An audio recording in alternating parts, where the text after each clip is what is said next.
Jaya Radha Madhava Kunja Bihari Radha Madhava Kunja Bihari Gopijana Vallabha Girivanadari Gopijana Vallabha Girivanadari Yashoda Nandana Vrajajana Ranjana Yashoda Nandana Vrajajana Ranjana Yamuna Tira Vanachari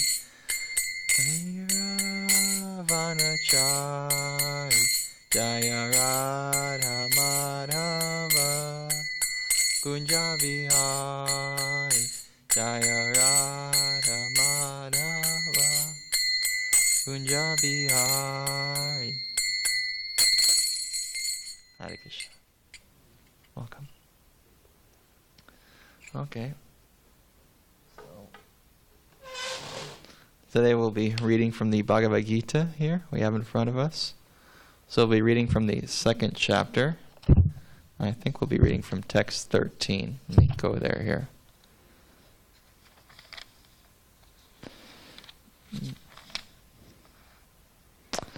Okay.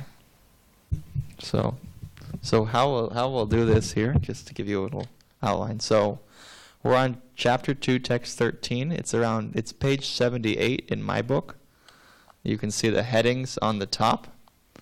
On the upper right hand corner of the left page, it'll give the chapter heading. But it should be about page 78 in your book. Has everyone found the page? Oh, yeah, text 13. Okay. Cool.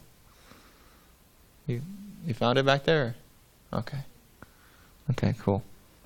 So what we'll go ahead and do is I'm gonna chant the Sanskrit that's there, and then we'll go through the translation and purport, and I'll give a little explanation of it. Okay, so the Sanskrit. Dehinosmin yata dehe komar myovanam jara tata tehantara praptir dhiras tatra namuyati. So I'll go ahead and read the word-for-word translation, because basically the word-for-word gives an individual translation of each Sanskrit word, and then after that we'll give kind of a running translation that may be a little easier to understand, but sometimes it's interesting to look at the individual Sanskrit words. Okay, so I'll just read through those, and then we'll go through the translation explanation.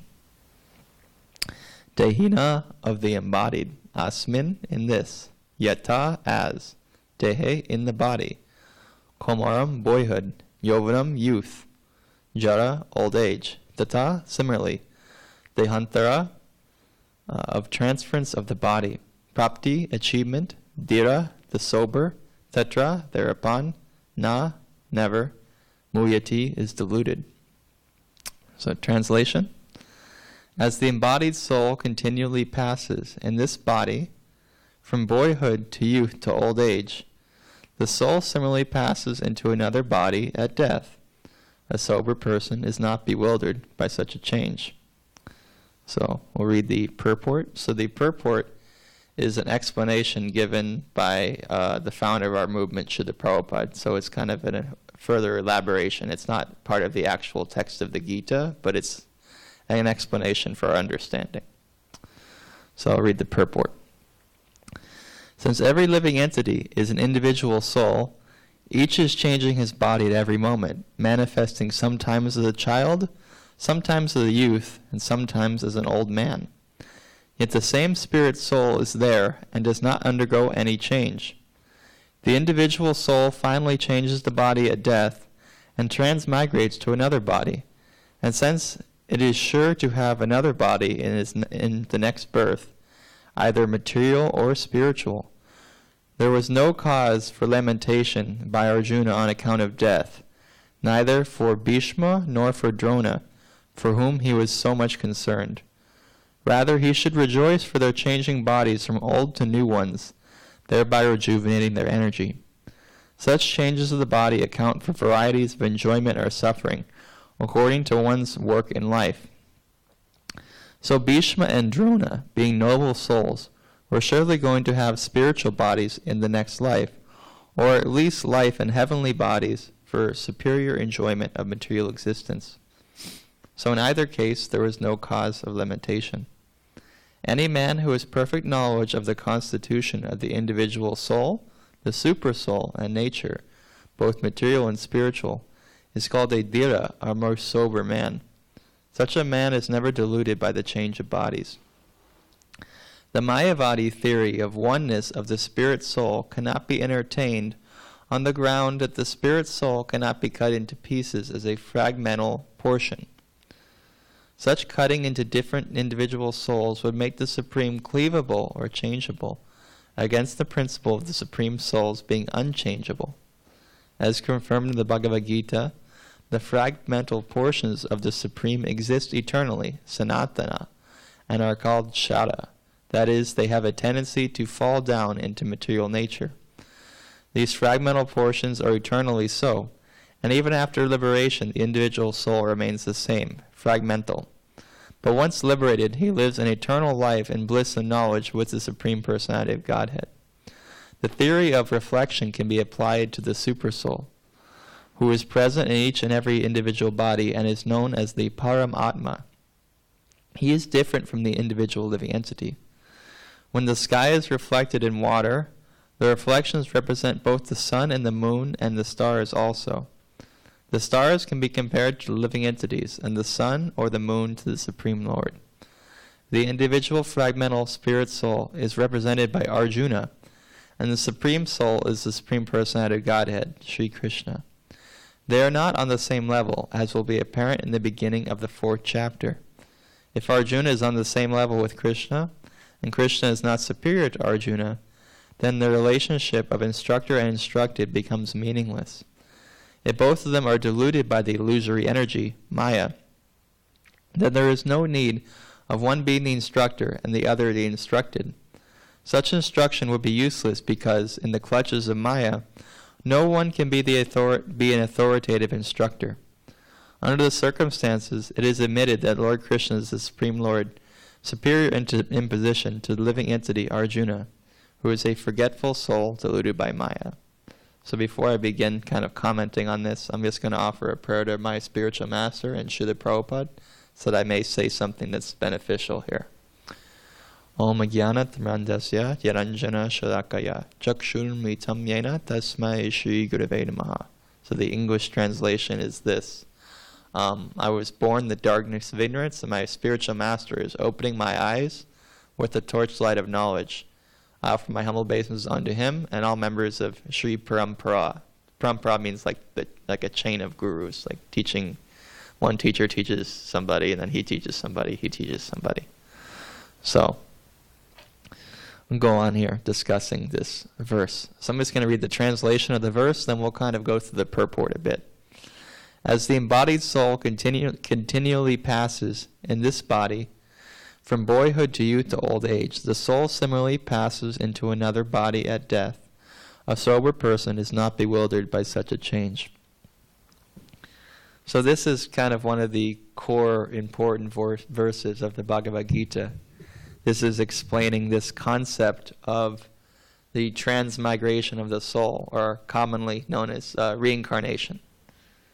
That the idea that this life that we're living right now in this body is not the all in all, that we have a future beyond this body. And so here the example is given that once all of us had child bodies, now we have, adult bodies, and then soon we'll have the bodies of old men or women. That's just the way life is. But what it's saying, although the body is changing, the soul, that kind of living within the body, remains the same. The example is sometimes given of a car and the driver, that your person driving the car, you are the person driving the car, but you're not the car. So in a similar way, although we are very much attached to this body, we can't really separate ourselves from it at this moment. We are actually not this body, but are kind of inhabiting it, you might say. This, where to go from here? So just a little explanation of kind of the context at which this is being spoken. So if you look at the cover of the Gita, we see Krishna and Arjuna there on the battlefield. So Krishna, this is the Supreme Personality of Godhead, he's taking the role as an instructor, and his disciple Arjuna is hearing from him. He is a little bit perplexed because at this moment he is preparing to go into battle, and he has to, he's going to be in a situation where he's going to kill a lot of people. Not just like one or two or three, but like lots of people. So it's a little, and not only that, but they're people that he knows, he's grown up with. One of them, some people that are mentioned here in the explanation are like kind of his teachers or his elders. And by the circumstances, they are on the side of the enemy. So he is very much distraught that he has to kill these people, that he has to attack these people. Later he'll explain to Krishna that actually these people are worthy of my worship. These are people who are like worthy of my respect, but I'm supposed to kill them? What is this, you know? But here, in various ways, Krishna is kind of explaining why this actually should be done in this circumstance. And in this verse in particular, he is explaining that actually no one actually really has the power to kill anybody. And in one sense, okay, it is obviously people have the power to kill other people. It's not up for debate, but in the traditional sense that we know. But what actually is being said here is that the soul, that which gives the body life, is actually eternal. And no matter what you do to the body, the soul is going to live on somehow or other. And what is being stated here is that the soul, at the time of death, actually passes into another body. And what is not explained so much in this verse here, but is explained later, is that the circumstances that of our next body, our next situation, is determined by how we act in this life.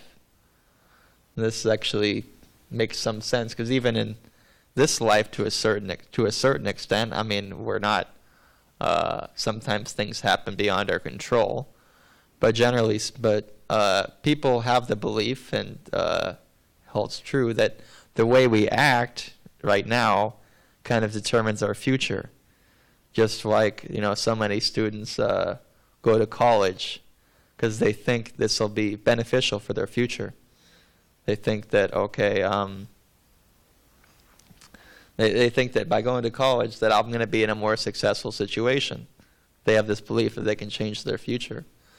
So similarly, this holds true actually for our next life. That if you might, to put it very simply, if you act, you act decently, if you act morally, if you act responsibly, it's going to ensure you a better position in your next life, rather than if you're just a jerk, or if you commit horrible activities, just like you might get put into prison if you do something wrong. Similarly, if you do something that's egregious in this life, it'll put you in a situation in your next life where you will be punished for that, or you will be limited in your ability to do that kind of harm again. So this is the concept of reincarnation that's being explained here. So there's a few more points going on, and that's mentioned in this purport. So one big, one important concept that's being explained here in this explanation is that, trying to think of where to start here, but so basically under this understanding that's laid out here is that we are all individual souls. Like I'm a soul, you're a soul. We have 6 souls here, I guess, or sorry, 5. We have 5 souls here. So we are all individual souls. But beyond us, there also exists a supreme soul, or what we might traditionally call God. And God is you might say, looking after things. So in this understanding, actually, the individual soul never comes to the same platform as the supreme soul. There always is a distinction. There always is a difference. Sometimes in some different spiritual beliefs, people have this idea of merging back into the Supreme Soul or merging into the oneness or something like that. But the Bhagavad Gita actually speaks against this. The Bhagavad Gita says this is actually not the case.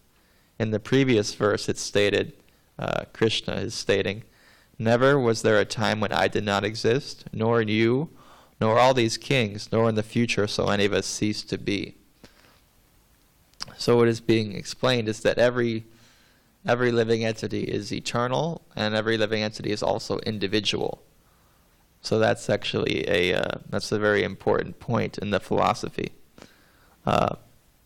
So here it's explained in the explanation, in the purport, is that right now we're living a life of duality, of pleasure and pain, of life and death, all these things. But in a liberated condition, there exists an eternal life, one that's full of bliss and knowledge, one that's full of, you might say, ever-increasing pleasure and happiness. So sometimes this world is described as a reflection of the real spiritual world. So just like in this world we have relationships, we have the boyfriend, girlfriend, you have the husband, you have like the father, son, or you have just friends, people, friends. And you also might have people who like kind of in a subordinate position to you. Maybe it's like you have the boss at the company and you have like people working under him, Then you just have maybe just acquaintances. So similarly, actually, it's explained that there exists a realm beyond this world that we're in right now, in which these relationships exist eternally, where there exists there exists like a relationship, you might say, of love, as we know, like man, woman, in one sense, that kind of conjugal mood, that kind of conjugal affection. And then there also exists, like that relationship that's felt between mother and son, or father and son, and relationship found between friends, relationship found between subordinate and master, and the relation, and also just kind of, you might say, acquaintances, people that may admire you or respect you, but there's not really a serious relationship there. But the idea is, in this world, our relationships, they can be fraught with difficulty, and there's sometimes maybe some bad qualities to the relationship, like maybe some envy is there, or even if there isn't. Even if in the best circumstance there somehow isn't bad qualities in the relationship, just simply by the forces of time, the relationship comes to an end. But the idea is that in the spiritual world, these relationships don't come to an end. And also a very important thing to be noted is that in the spiritual world, these relationships are actually centered around God, or referred to here as Krishna. Krishna means all attractive. Just like people in this world, they have certain qualities that make them attractive. They may be very smart, they may be very wealthy, they may be very beautiful, they may be very detached and not like, they aren't like, they may be very detached and like kind of, like sometimes, saintly people, they get kind of they get admiration because they aren't attached to some of the other things people were attached to. So similarly, God or Krishna, he has all these qualities that make him attractive, but he has them kind of to a greater extent than to the maximum extent, but to a greater extent than is not possible, that is possible for each and every one of us. So the idea is that in the spiritual world, everyone has this kind of attraction, because of Krishna's all attractiveness, everyone has some kind of a special relationship with Krishna in the spiritual world. And this actually brings increasing satisfaction. So I feel like I'm getting a little, let's get kind of back to here, how we apply this in this world in our everyday life, and kind of get a little more grounded here. So an important thing that really comes into mind in this verse is, if we accept the fact that we're going to have a next life, if we come to that understanding, if we feel that's true, then we should naturally, the next thing should be, what do I want in my next life? How do I get there? What are the means of achieving a better next life, we might say. And what is explained is that actually by acting according to by our desires in this life, by our activities in this life, we formulate our next body. So someone who's always thinking about money, he might actually be putting himself in a situation, depending on how he acts, where he might be in his next life he may be rich. But there's more to it than that. But according to our desires, that actually does influence our next body. And the other major aspect of it is our activities. If we act in such a way where we'll be that is good, you might say, just to oversimplify it. But really more concrete is actually, if we act according to Scripture, if we act according to Scripture, then there'll be certain benefit, and if not, then there'll be maybe consequences to that. Okay. So I think I'll stop here a little bit. If anyone has any questions or comments or anything that I could explain or anything to help you guys out, anything? Yeah.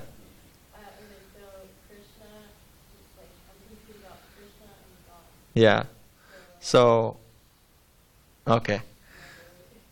So the idea is God has many names, but Krishna, according to our scripture, is one of his primary names and one of the best names for describing him.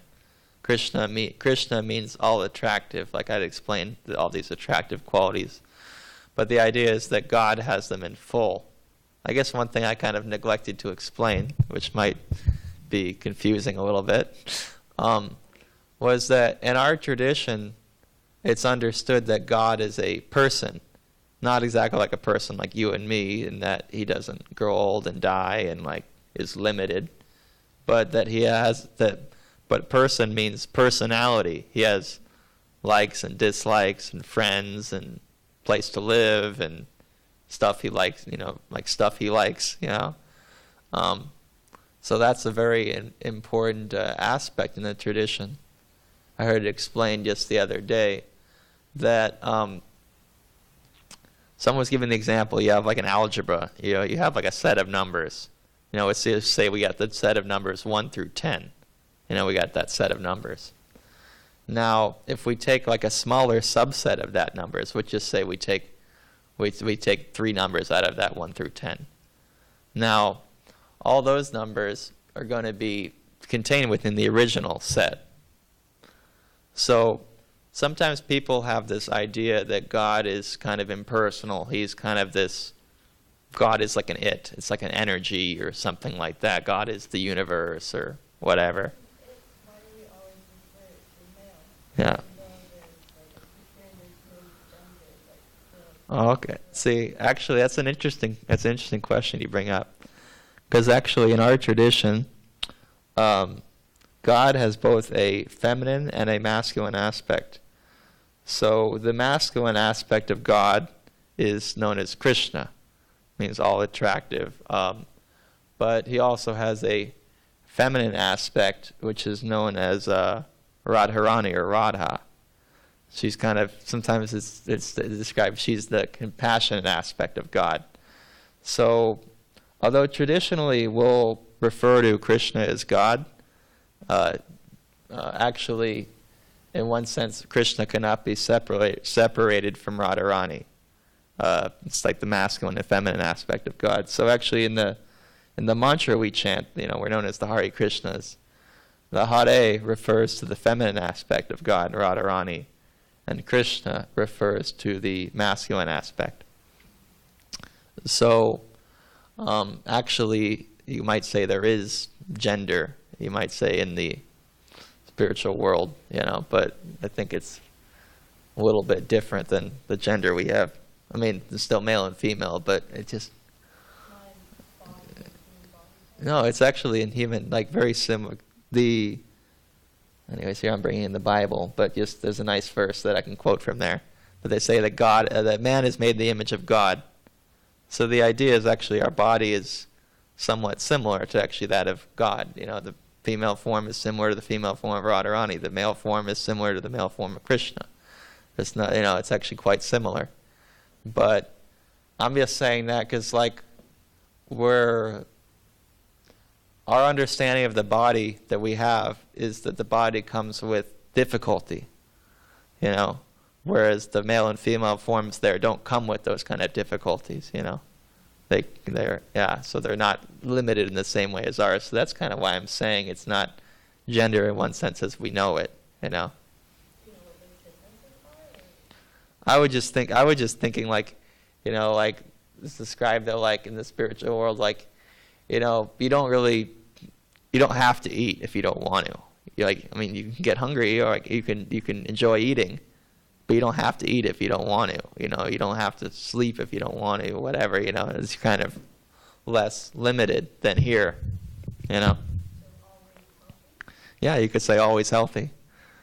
I don't know. There's more to it. Another important aspect is that in the spiritual world, it's described that there's ever increasing happiness. It's okay, because everyone wants that. Everyone's looking for that next rush or whatever here in this world. But there's also high times, low times, and just, let's be honest, just kind of meh times in this world, It's not all just highs and lows, it's a lot of meh, But the idea is in the spiritual world, it's actually ever increasing happiness. That's kind of what we're signed up for, you might say. But I don't know. I hope that answers your question. I know it's kind of a lot to take in at once, and I'm doing my best here. Yeah. Yeah.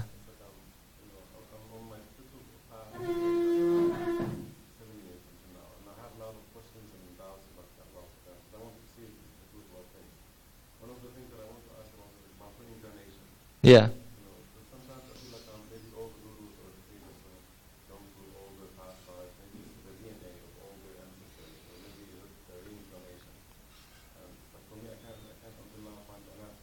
What was your question? I'm sorry.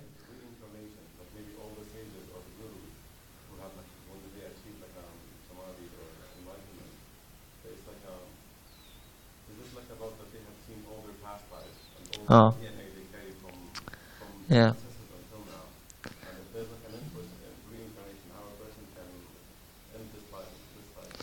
Yeah. So basically, our understanding, the way we've been taught by our guru, Srila Prabhupada, is that actually, as a movement, we are really not very much interested in trying to remember our past lives. What really matters so much is actually what we do in this life. Because the idea is by our acts, by our thoughts, by our desires, we create our future for this life and the next life. So the idea, really kind of centering the tradition, is to try to mold our activities in such a way that we remember Krishna or God at all times, and that we do things in such a way that please Him at all times. So that's kind of the core of the philosophy, that by doing so, basically you spiritualize your consciousness, you spiritualize your activities. And this way, the next body will actually be a spiritual body. It won't be a material body. So one kind of jumps out of the cycle. But the thing is, there's not really, although there are rules and regulations to be followed and all that, actually, we follow, those of us who are more strict, we follow a certain program, and that will propel us along that path. But ultimately, in one sense, it's up to Krishna to determine it's up to Krishna or God to determine who goes to the spiritual world if he feels like, just like you're trying to get into college, there's an admissions board, and no matter what you do, you still have to get through the admissions board. But Krishna, he's not like callous or something that, if someone tries their hardest and is actually following the process and is serious, and it's not like he's like, oh, I don't like this person, It's not like that. He's, for those who actually it's actually described that Krishna, he is helping actually those who want to serve him, who want to go back to spiritual world. It's stated in the Bhagavad Gita, Tesham satadayuktanam bhajitam prati purvakam dadami buddhi yogam tam yena mamapi antite. The translation is that Krishna is saying, to those who want to serve me with love, I give them the intelligence by which they can come to me. So if someone wants to know about God, to learn about God, to try to do something for God, to inquire what is the meaning of my life, then actually from within the heart, God gives direction. Krishna gives direction. Go here, go there, talk to this person. He's actually giving direction. So it's not like we're on our own in our search. Kind of losing track. Oh, so you were talking about kind of the past lives. So really, we're more focused on what we're doing in this life, and that kind of determines where we're going to go. Does that help answer your question? Do you have another question? I'm happy to answer stuff. Yeah. Okay, so does Krishna ever talk about how Earth was created? It says in the Bible? Yeah, that's there. It's not in this book. Maybe it is in this book, but it's more elaborately described in a book called Srimad Bhagavatam. It's a book about this big.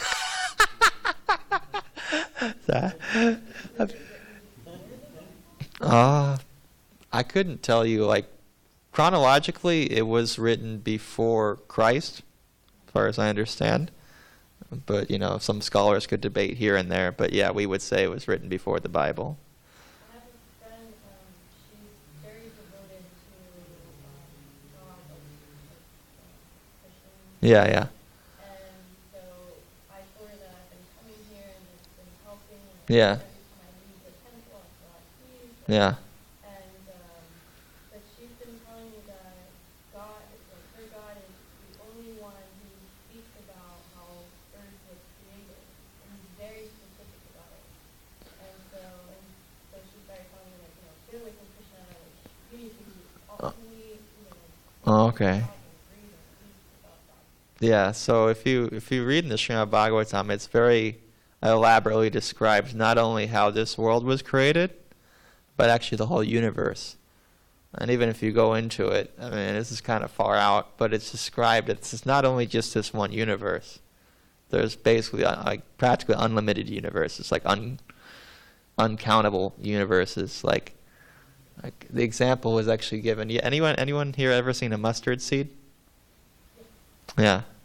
So it's described that this universe is like a mustard seed in a bag of mustard seeds.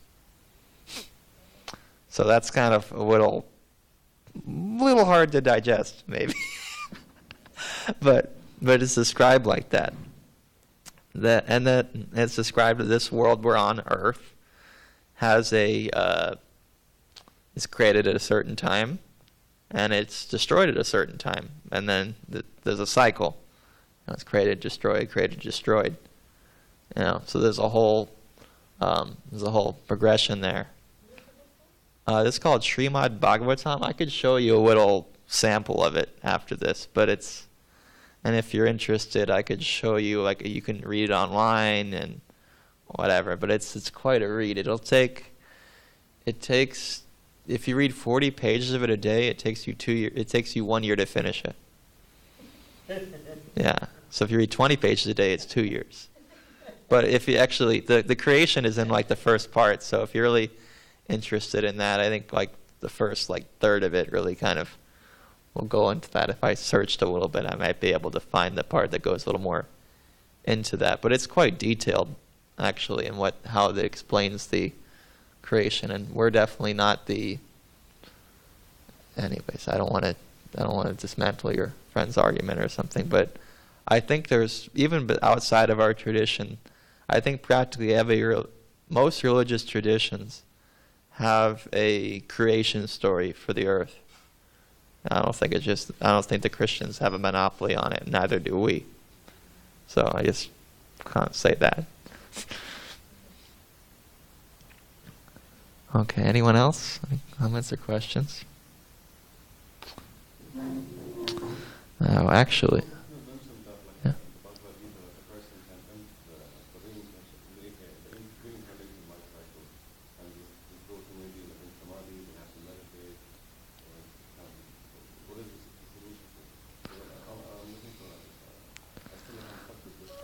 Okay, so there's a few verses that explain this. Okay, actually this is a good one here. I guess flip to. So this is chapter 18, text 65. This is on page 704. If anyone wants to peek over to it. Suresh has probably heard this first. Okay. So we're at 1865, page 704. So this is Krishna speaking here.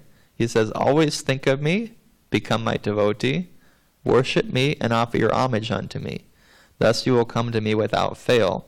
I promise you this because you are my dear friend." And so this is kind of the process, actually. Krishna, not only in this book, but also Srimad Bhagavatam, he gives a lot of instructions about how to kind of live your life trying to be a servant of God, or as commonly we say, devotee. So if one actually does that, the idea is that at the time of death, one goes to the abode of God. One goes to Krishna's abode. Now,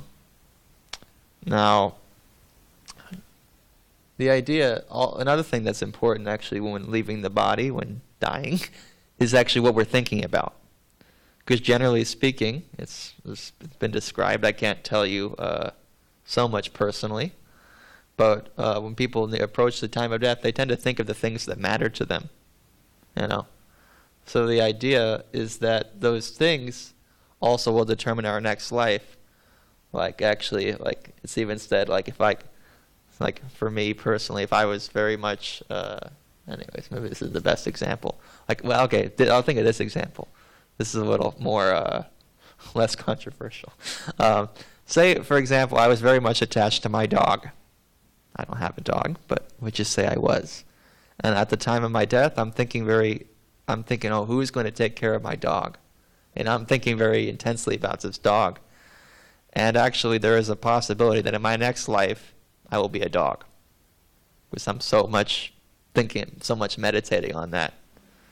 So, in a similar way, if we become very much attached to Krishna, very much attached in that way, we're thinking of Radha and Krishna at the time of our death, then we'd go to them, So that's the whole point of what we're doing is so remember God throughout our lives and also at the time of death. So we'll go there. Now it's a little bit of a... It's not all pie in the sky, though. The idea actually is that this process, it is joyfully performed. That, the kirtan we're going to do in a little bit, 8:15. There's some enjoyment there along the way. It's not that like, oh, we're just promising you a big check after you die, Be kind of lame, It's like, what do I get before then, huh? But so the idea is that this process is joyfully performed, and we have activities that are kind of meant to do that. I guess the primary ones that we're known for in the Hare Krishna movement are our chanting and also our food, spiritual food stuff. So we have a process of cooking, like kind of sanctifying the food and eating the food that is is somewhat ritualized, but also spiritualized. The idea is that eating the food becomes a spiritual activity, and it's enjoyable. So the idea is by doing these activities, one purifies the consciousness, so one can actually kind of end the cycle at the time of death. And that actually, anyways, now I'm just thinking about something else. Because in one sense, actually, if one actually perfects the process, if one is kind of, you might say is the word you were using was samadhi. If one is actually fixed in his mind about like fixed in thinking about God, doing God's service, you might say that one is not actually disturbed even in this body. One is not even it'll happen, but one is not even really concerned about when he's going to die or whatever. He's content, actually. He's content whatever situation, because whatever situation he's in right now, he sees as God's mercy on him, basically. So that's kind of a very high platform, though. It's not to be achieved it's not to be achieved very easily. Okay, anyone have any final questions? Otherwise, we'll actually read from a little different book that I have in my pocket. Electronic form. So, this book is called the Krishna book. So I mentioned that book earlier called the Bhagavatam.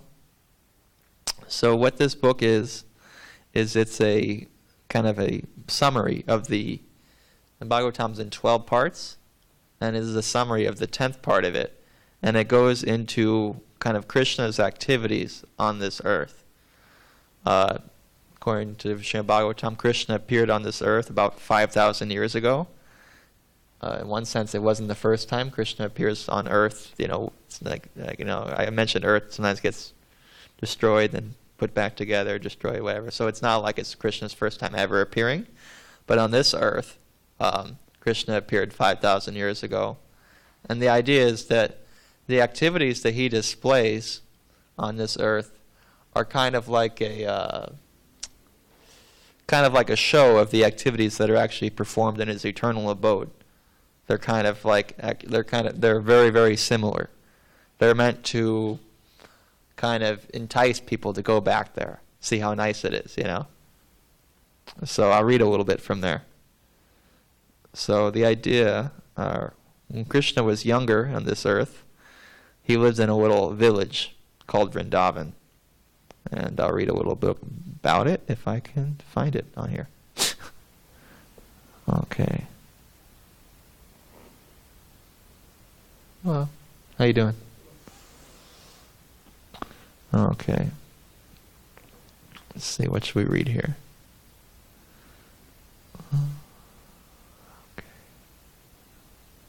Okay, we'll read this one, why not? Okay. Not much to explain here. Okay. So maybe we'll read a little earlier here. Okay, this is a nice one here. Okay, so this is about Krishna's mother here. Someone's actually taking the role of Krishna's mom, even though he's God, he's the origin of everything. Someone is taking the role of his mother. Okay. So, once upon a time, Seeing that her maidservant was engaged in different household duties, Mother Yashoda personally took charge of churning butter. And while she churned butter, she sang the childhood pastimes of Krishna and enjoyed thinking of her son. The end of her sari was tightly wrapped while she churned. On account of her intense love for her son, milk automatically dripped from her breasts, which moved as she labored very hard, churning with 2 hands. The bangles and bracelets on her hands twinkled as they touched each other, and her earrings and breast shook. There were drops of perspiration on her face, and the flower garland which was on her head scattered here and there. Before this picturesque sight, Lord Krishna appeared as a child. He felt hungry, and to increase his mother's love, he wanted her to stop churning. He indicated that her first business was to let him suck her breast, and then she could churn butter later. Mother Yashoda took her son on her lap and pushed the nipple of her breast into his mouth, and while Krishna was sucking the milk, she was smiling, enjoying the beauty of her child's face. Suddenly, the milk which was on the stove began to boil over. Just to stop the milk from spilling, Mother Yashoda at once put Krishna aside and went to the stove. Left in that state by his mother, Krishna became very angry, and his lips and eyes became red in rage. He pressed his teeth and lips, and taking up a piece of stone, he immediately broke the butter pot. So God is having a temper tantrum here. He took butter out of it, and with false tears in his eyes, he began to eat the butter in a secluded place. In the meantime, Mother Yashoda returned to the churning place after setting the overflowing milk pan in order. She saw the broken pot in which the churning yogurt had been kept. Since she could not find her boy, she concluded that the broken pot was his work. She smiled as she thought, "This child is very clever. After breaking the pot, he has left this place, fearing punishment." After she saw it all over, she found her son sitting on a big wooden grinding mortar, which was kept upside down. He was taking butter from a pot which was hanging from the ceiling on a swing, and he was feeding it to the monkeys. In this village, there are monkeys there. She saw Krishna looking this way and that way in fear, because he was conscious of his naughty behavior. After seeing her son so engaged, she very silently approached him from behind. Krishna, however, saw her coming toward him with a stick in her hand, and he immediately got down from the grinding mortar and began to flee in fear. Mother Yashoda chased him to all the corners, trying to capture the Supreme Personality of Godhead, who is never approached even by the meditations of great yogis. In other words, the Supreme Personality of Godhead, Krishna, who is never caught by the yogis and speculators, was playing just like a little child for such a great devotee as Mother Yashoda. Mother Yashoda, however, could not easily catch the fast-running boy because of her thin waist and heavy body. Still, she tried to follow him as fast as possible. Her hair loosened, and the flowers in her hair fell to the ground. Although she was very tired, she somehow reached her child and captured him. When he was caught, Krishna was almost on the point of crying. He smeared his hands over his eyes, which were anointed with black eye cosmetics. The child saw his mother's face when she stood over him, and his eyes became restless from fear. Mother Yashoda could understand that Krishna was unnecessarily afraid, and for his benefit she wanted to allay his fears.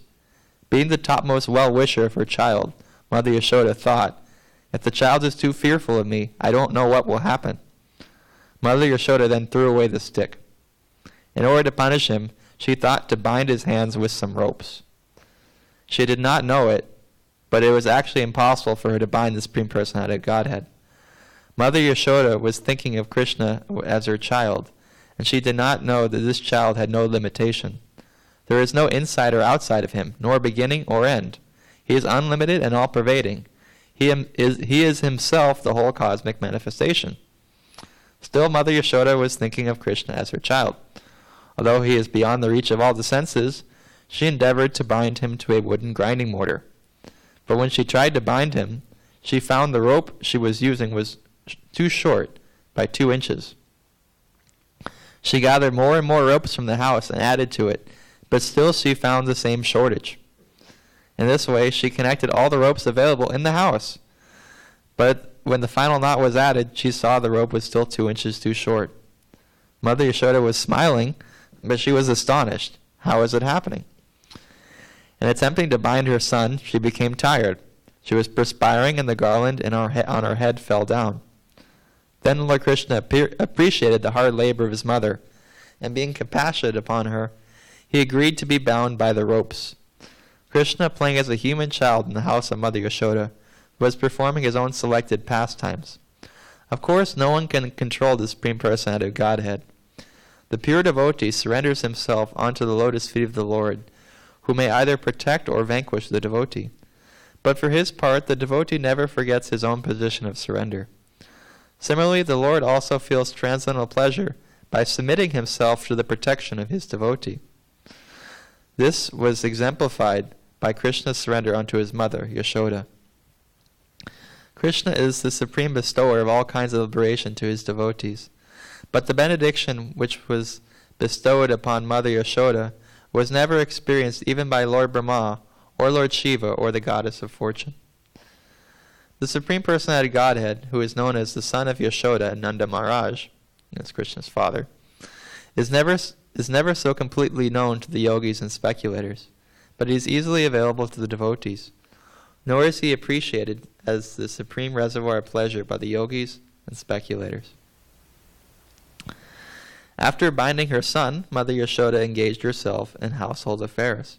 At that time, bound up to the wood mortar, Krishna could see a pair of trees before him, which were known as Arjun trees. The great reservoir of pleasure, Lord Sri Krishna thus thought to himself, Mother Yashoda first of all left without feeding me sufficient milk, and therefore I broke the pot of yogurt and distributed the stock butter in charity to the monkeys. Now she has bound me to a wood mortar, so I shall do something more mischievous than before. And thus he thought of pulling down the 2 very tall Arjun trees. So there is a history behind the pair of Arjun trees. In their previous lives, the trees were born as the human sons of Kuvera. Kuvera is kind of a universal treasurer. And their names, the sons of Kuvera were Nalakuvera and Managriva. Fortunately, they came within the vision of the Lord. In their previous lives, they were cursed by the great sage Narada in order to receive the highest benediction of seeing Lord Krishna.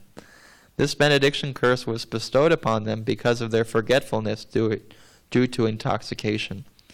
This story will be narrated in the next chapter. So this ends this chapter, and we will have to pack up class for now because we're going to have Arti and Kirtan in a few minutes.